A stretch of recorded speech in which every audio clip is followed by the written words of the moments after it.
Ever catch yourself saying God's love and then like just kind of glossing over it? Like it's this, I don't know, simple thing, that everyone It's understands. easy to do, right? Yeah, yeah. But these excerpts from Dust to Glory, Jonah, Mm. Discipleship, really wants us to like wrestle with the weight of what that phrase actually means. Absolutely. And he does it in a surprising way by taking us all the way back to creation. Yeah. And something we see in both excerpts, this image of humanity being formed from dust, not Right. just spoken into being, but molded by God's own hands. Which, if you think about it, is a striking contrast to how everything else comes into being. Mm. Light sky animals, Mm. God speaks, Mm. and it is. Right. But with us, Genesis 2.7 paints this almost intimate picture of God getting hands-on with creation. It's like that detail elevates humanity to a whole other level. We're not Yeah. just thought up, we're sculpted, we're given this unique personal touch. And there's that detail of God breathing life into us. Right. Not a wave of the hand, but this direct life-giving breath. Right.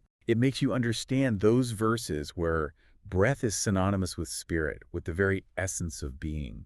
So we're starting to see right from the start that this is a different kind of relationship. Absolutely. But then discipleship throws in these verses about our insignificance. Yeah. I mean, Isaiah 40.15, we're like a drop in the bucket, dust on the scales, next to the vastness of God. And it would be easy to feel completely insignificant, right? Oh, yeah. But that's where discipleship introduces this powerful contrast. Okay. He reminds us of Psalm 8.45, where David, looking at the same vast universe, talks about humanity being crowned with glory and honor. It's almost like whiplash, going from dust specks to royalty. So which is it? Right. Are we insignificant or are we highly esteemed? That tension is at the heart of what discipleship wants us to see about God's love. Oh, okay. He doesn't love us in spite of our dust, our limitations. He loves us within them. Mm. He remembers our frame, as Psalm 103.14 puts it, but chooses to elevate us, to shower us with love that doesn't make sense from a purely human perspective. And it's that love, that relentless love, that leads to a difficult but crucial part of the story. Mm. Our rebellion, Yeah. Adam and Eve, Genesis 3, the whole messy ordeal, Right. we chose to disobey, to turn away from that perfect love. And honestly, who could blame God if he just walked away at that point? Right. But that's not what happens. Right. Discipleship highlights Romans 5.8. While we were still sinners, Christ died for us. Think about that for a second. Yeah. God didn't wait for us to get our act together to clean up our mess. Yeah. He set his plan of redemption, his rescue mission, in motion while we were still deep in disobedience. It's like saying this love, this offer of forgiveness and freedom, it's not contingent on you being perfect. Right? It's available right now in the middle of your mess. Yes. That's a game changer. Absolutely. It reframes our entire understanding of what grace means. Yeah. God wasn't sitting back waiting to see if we'd shape up.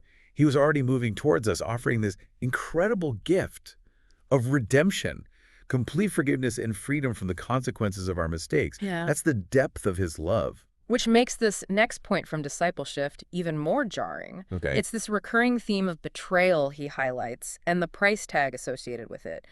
30 pieces of silver. Right. It sends shivers down my spine. It's such a specific detail, but discipleship uses it to connect two seemingly disparate stories. Okay. We have Joseph betrayed by his own brothers, sold into slavery for what amounts to a pittance. Right. And then centuries later, we see Jesus betrayed for that same paltry sum. It's more than just a coincidence, isn't it? What's discipleship trying to tell us with this parallel? I think he's forcing us to confront how often we undervalue what is truly precious. Mm.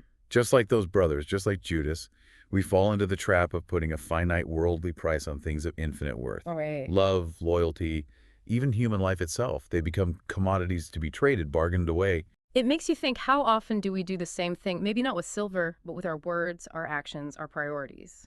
Do we take God's love for granted because it was freely given? Do we undervalue the people around us because we're so caught up in our own pursuits? Those are the kinds of questions discipleship wants us to wrestle with. Yeah. He's not letting us off the hook with easy answers. He's pushing us to examine our own hearts, our own tendencies to betray what is most valuable. And it's interesting, this theme of betrayal. It's not just about how we betray, but also how God experiences betrayal. Right. It makes you consider the depth of what Jesus endured, knowing he would be betrayed, even by those closest to him. It adds a whole new layer of complexity to the story, doesn't it? Yeah. It forces us to confront the reality that God understands betrayal on a deeply personal level. And yet, even in the face of that betrayal, he chooses to love, to forgive, to offer redemption. It's incredible. Which brings us to that pivotal moment. Discipleship highlights in both excerpts the connection between Joseph's story and Jesus' sacrifice. It's like Joseph's life becomes a foreshadowing, wouldn't you say? Yeah. Both betrayed, both enduring hardship, but ultimately becoming instruments of something far greater than themselves. Joseph saves his family through his ordeal, and Jesus, through his sacrifice, offers salvation to the entire world. It's a powerful parallel, and it makes you wonder, what is discipleship trying to tell us about God's character through this connection? I think it speaks to God's ability to take even our darkest moments, our betrayals, our failures, and weave them into his redemptive plan. He doesn't waste our pain. Wow. He uses it to bring about something beautiful, something life-giving. Which is incredible when you think about it. He could have chosen to remain distant to write us off after the fall. Right. Instead, he inserts himself into our mess, experiences betrayal firsthand, and ultimately uses that very act to set us free. And it's not just that he uses it, but that he chooses to. It was a deliberate act of love, driven by a desire for relationship, for reconciliation. Yeah. And that brings us to what might be the most mind-blowing point discipleship makes. Discipleship reminds us that Jesus wasn't just like a remarkable man, Right. a prophet or a teacher. Right. He was, as Philippians 2:6-8 tells us, God himself, Wow. who chose to put on skin and walk among us. The creator of the universe valued at a mere 30 pieces of silver. It's almost hard to wrap your head around, right? That kind of sacrifice. Yeah. And yet, that's the point discipleship drives home. Right. He wants us to grapple with the sheer magnitude of a love that would willingly embrace such vulnerability, such betrayal for our sake. And this is where it goes even deeper than just forgiveness. Okay. He brings in this idea of adoption from Galatians 4:4-7. Paul writes about us being adopted as God's children. Think about that shift. We go from slaves to sin to heirs of the kingdom, welcomed into God's family. Okay. Talk about a status change. But seriously, if we really let that sink in, not just forgiven, but adopted as God's children, doesn't it change how we see absolutely everything? It has to? Ourselves, our mistakes, even how we relate to God. Right.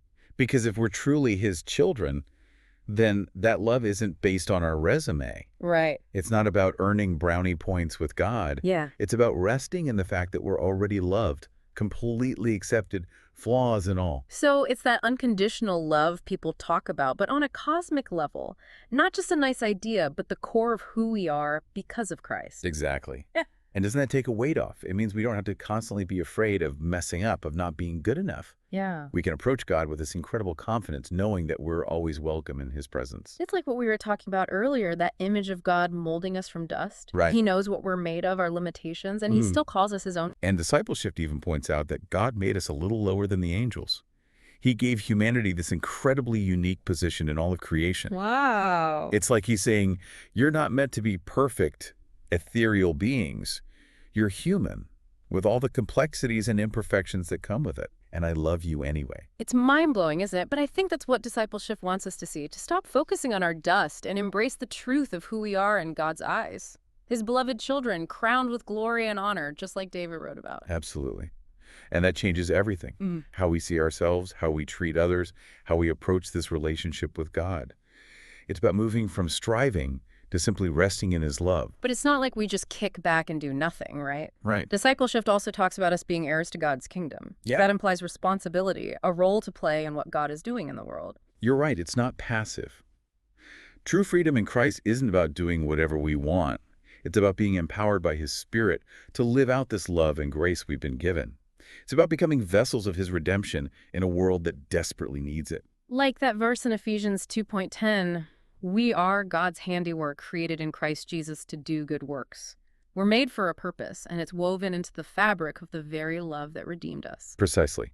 It's not just about basking in his love, but letting that love transform us from the inside out. We're empowered to be agents of reconciliation, healing, and hope in a world fractured by brokenness. It's like our understanding of God's love has to lead somewhere, right? Oh, yeah. To action, to change, to reflecting that love in the world around us. And that's the challenge discipleship leaves us with. Okay. It's not enough to just grasp these concepts intellectually. He wants us to live them out. Let this truth permeate everything we do. And honestly, that's a lifelong journey, isn't it? It is. But there's beauty in that, wouldn't you say? We're not expected to have it all figured out. We have a lifetime to learn and grow in the grace we've been given. Which brings us back to those 30 pieces of silver. Right. It's this stark reminder of how easily we misjudge value, how quickly we're willing to write something or someone off, even betray what's most precious. And yet God takes those very moments, those times when we choose dust over glory, and weaves them into his redemptive plan. Mm. He doesn't waste our mistakes. He uses them to draw us closer to himself. That's so encouraging, especially when we're stuck on those, like, if-only moments in our own lives. Right.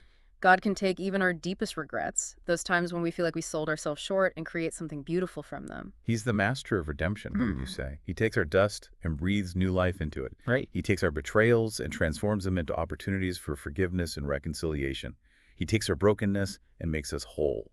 It's really incredible when you think about it. Yeah. But where does that leave us? What's the takeaway from this deep dive into God's love? I think discipleship sums it up beautifully when he says it's about shifting our focus. Mm. We're so quick to zero in on our inadequacies, our failures. But what if we focused on the unshakable truth of his love instead?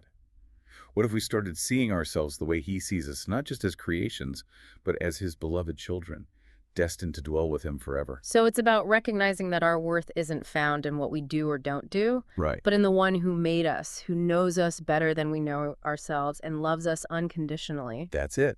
And that realization, really letting that truth sink in, changes everything. It frees us to live out of that love, to extend grace to ourselves and to others, and to embrace this incredible journey from dust to glory he set before us. Wow, that is powerful. And on that note, we'll leave you to ponder this. If you truly grasp the depth of God's love for you, how would it change the way you live today?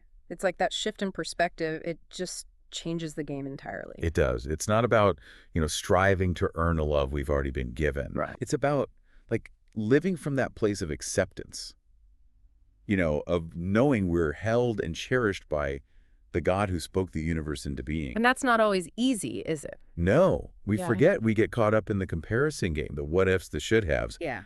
But discipleship reminds us over and over that God's love isn't some, fragile thing. Right. Easily broken by our He mistakes. uses that imagery of dust so powerfully. Yeah. We were formed from it, we return to it, and yet, even in our most broken, dust-like moments, his love remains. It's a love that's bigger than our failures, bigger than our betrayals, even bigger than death itself.